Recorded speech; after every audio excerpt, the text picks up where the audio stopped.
Today we are going to talk about some topics that people wanted to learn a little bit more about from our live last night. So we're going to talk about the brand new Cunard ship Queen Anne that will be setting sail this year. Also, what is coming new from Disney in 2024 as far as their cruise lines go. And then I'm going to start this new part of my video every day, and I'm going to call it Let's Talk. And it's going to be where we talk over some topics that I think we need to talk about as cruisers and people who travel. And so I would love to hear, I'd love topic submission ideas from you in the comments, or send me an email. But also just some things that I noticed going on and I feel like we all ought to be talking about together. So today we're going to do my first topic. So we've got a lot to talk about today, so let's go ahead and get started.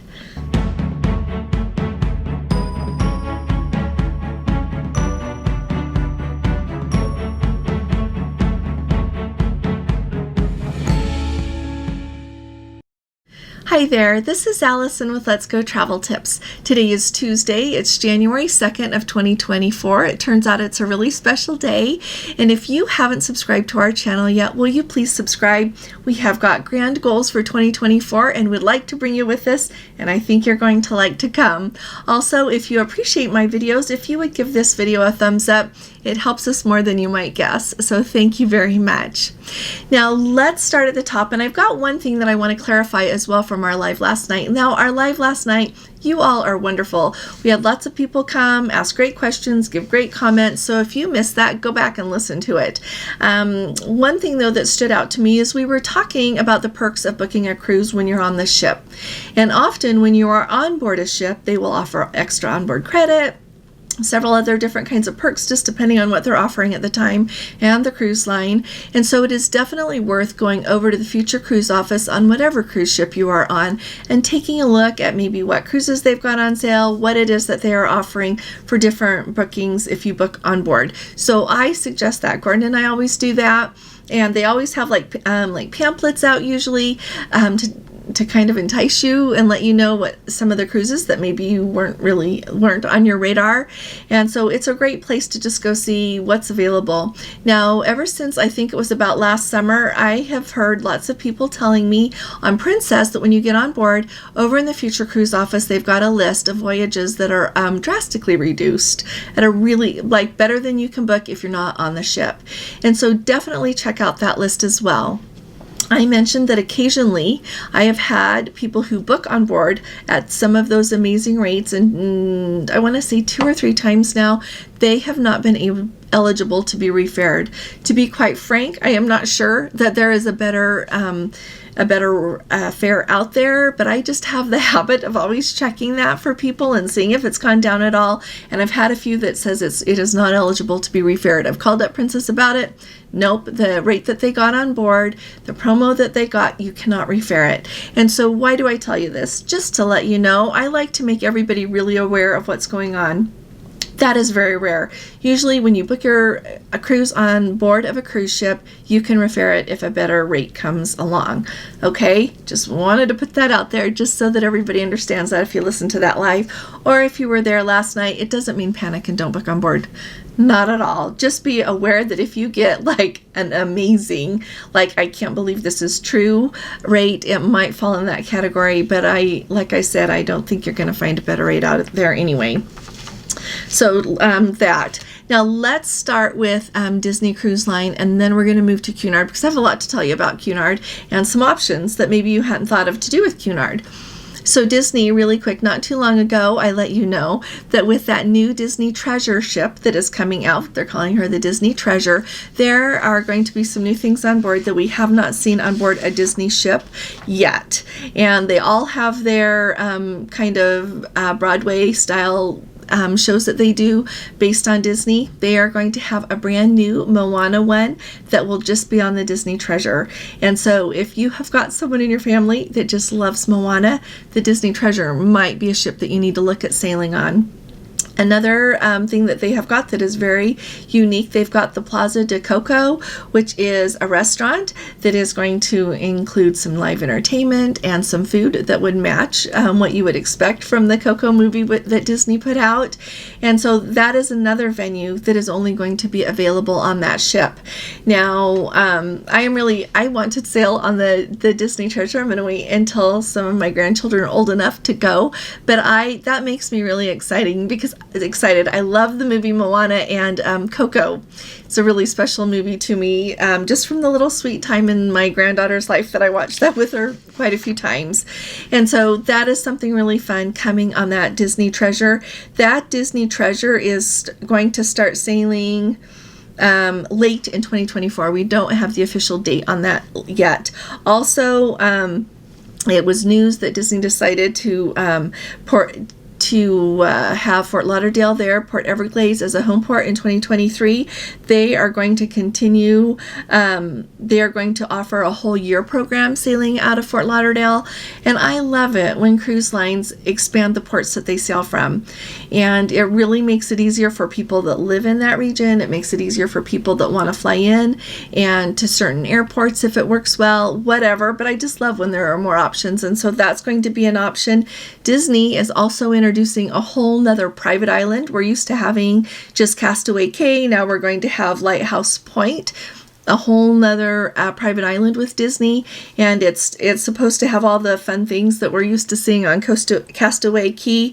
They're going to have a large family beach, lots of activities, and a special program that focus on Bahamian art and culture. So you can have a fun time and learn while you're there as well. Finally, I don't know if all of you are up to date on this or not, but Disney is acquiring a ship from another company. The name of the company is Global Dream. It was an Asia-based company, and that ship it has been acquired by Disney, so it will be completed, and we don't know exactly when that's going to be setting sail either, but we're looking for that in 2024.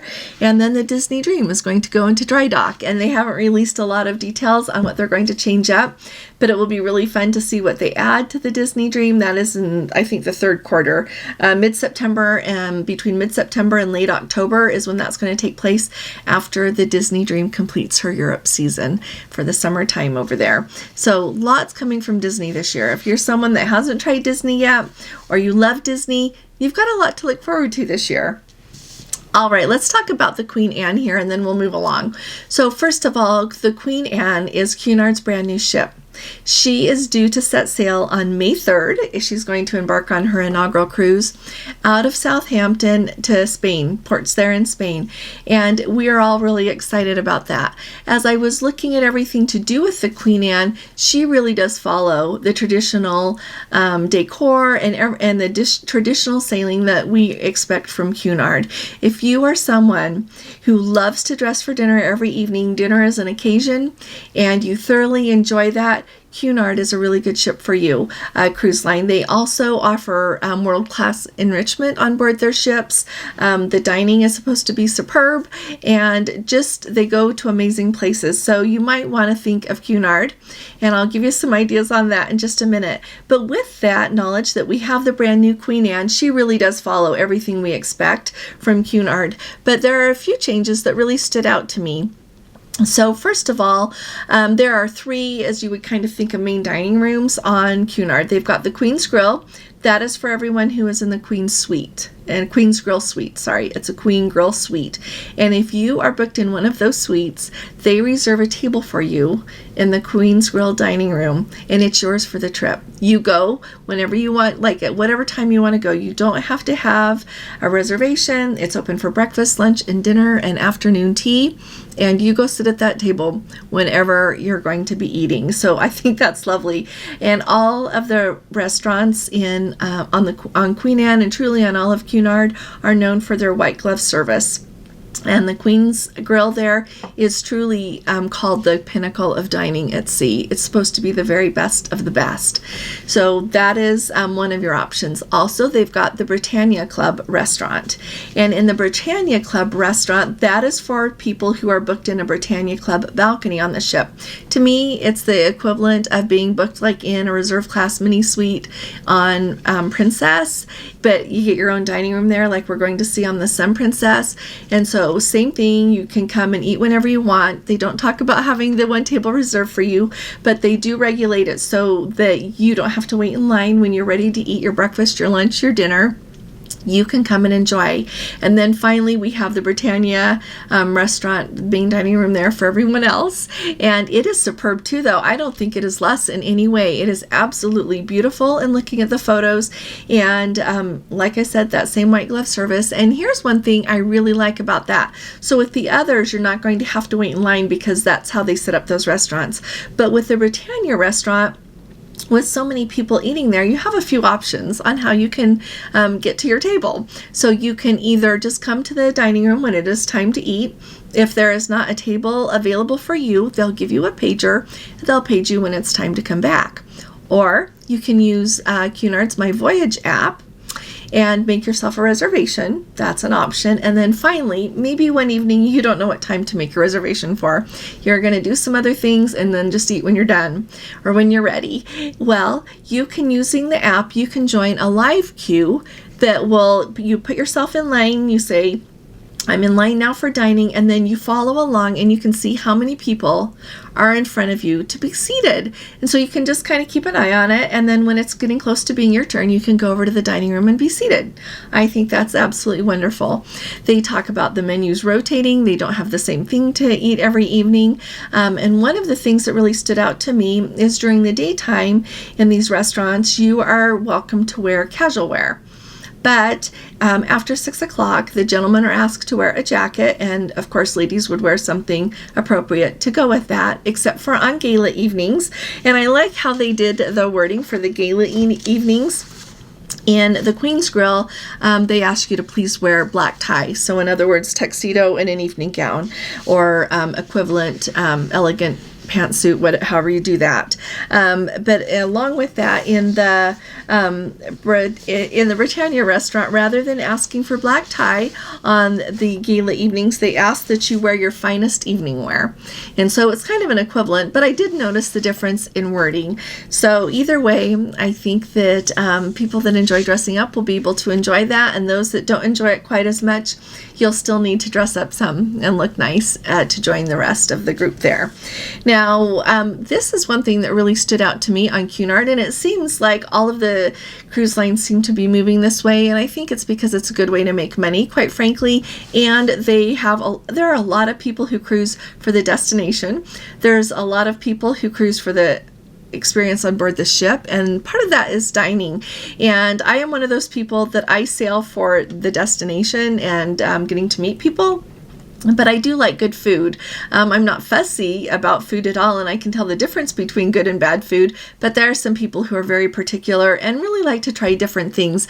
And so I think this really opens up a lot of options for everyone. So on Cunard, there are 5 extra, and we would call them specialty restaurants. They call them alternative dining on Queen Anne. It doesn't say how much they cost, and so I'll be excited to hear from anyone how much that costs when you get to go. But first of all, they've got wait a minute, Tramonto, Tramanto,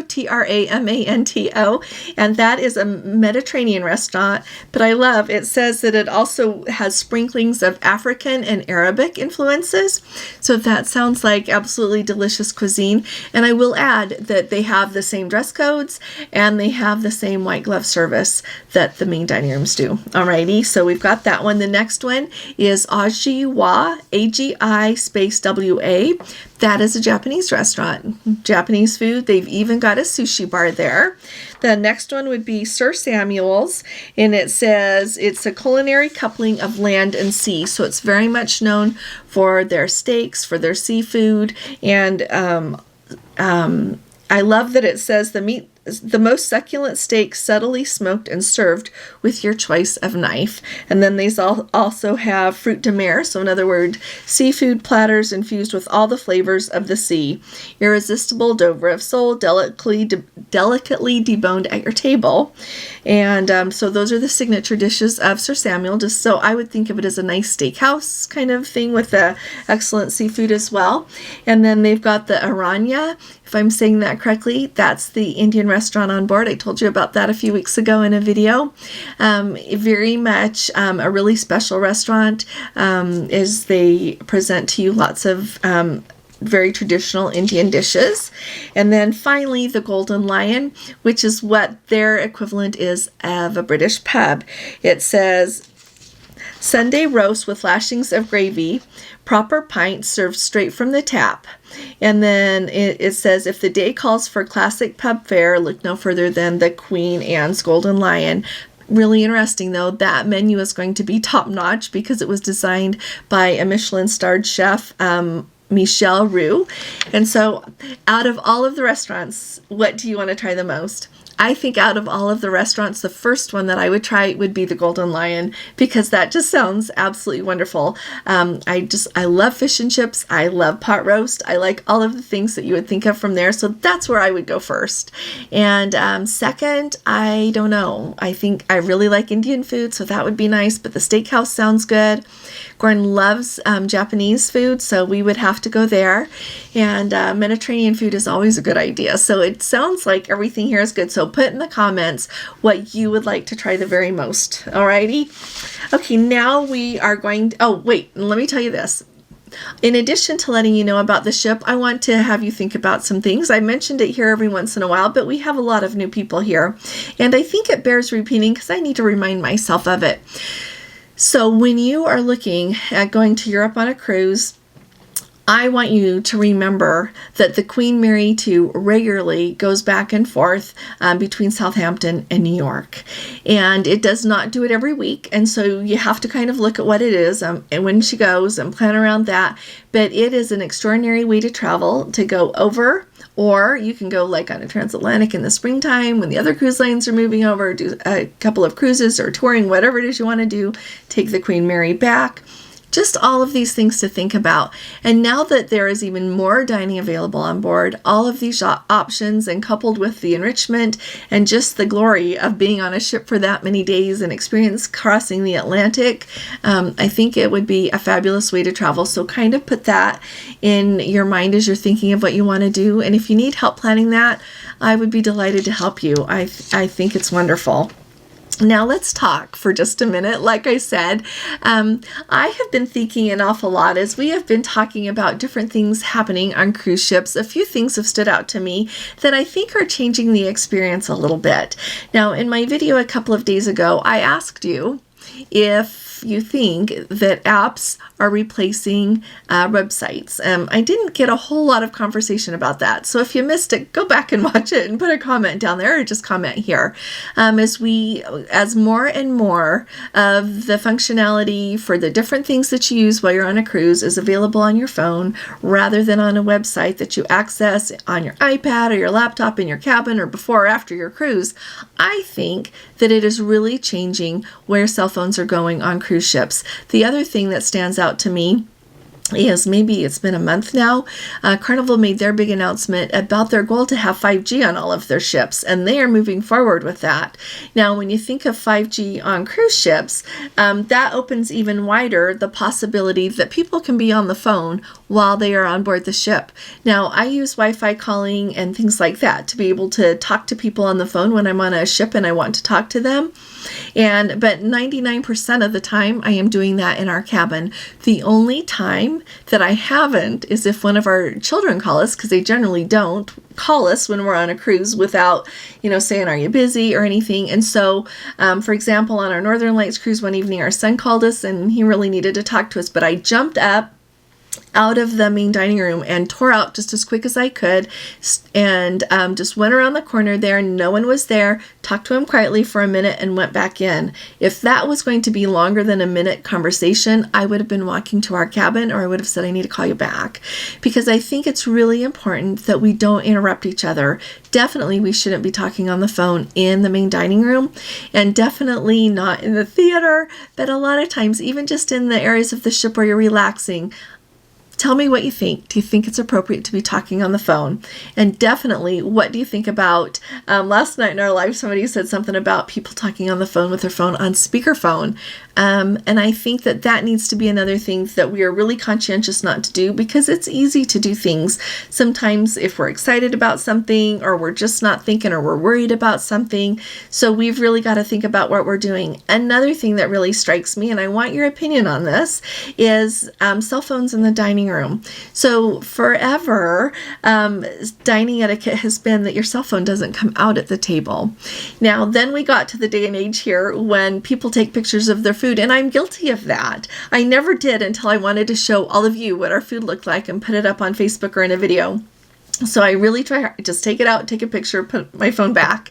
But with this advent of the app and the schedule being on the app and everything else to go with it, it is really easy to take out your phone and look at, what time is that show? And then pretty soon you saw that you got an email from somebody. So then you're looking at the email, and pretty soon you're not paying attention to the people that you're dining with.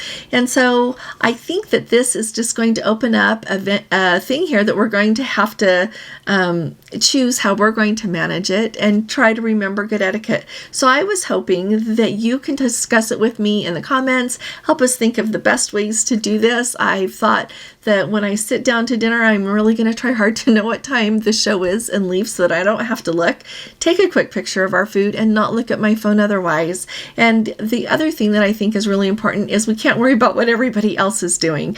I have sat by people at dinner where they're both, or four of them, whatever, on their phone like a long time, and they're not even talking to each other, but maybe that's how they like to eat. And so I think it's really important that we just do us and not worry about what people at the next table are doing. The really hard question is, what if someone does something and they're talking loud and it is disturbing everything? What would you do about that? Put that in the comments below. I really appreciate you all here being with me today. I'll be talking to you all again really soon. You all take really good care. God bless you. Love you. Bye-bye.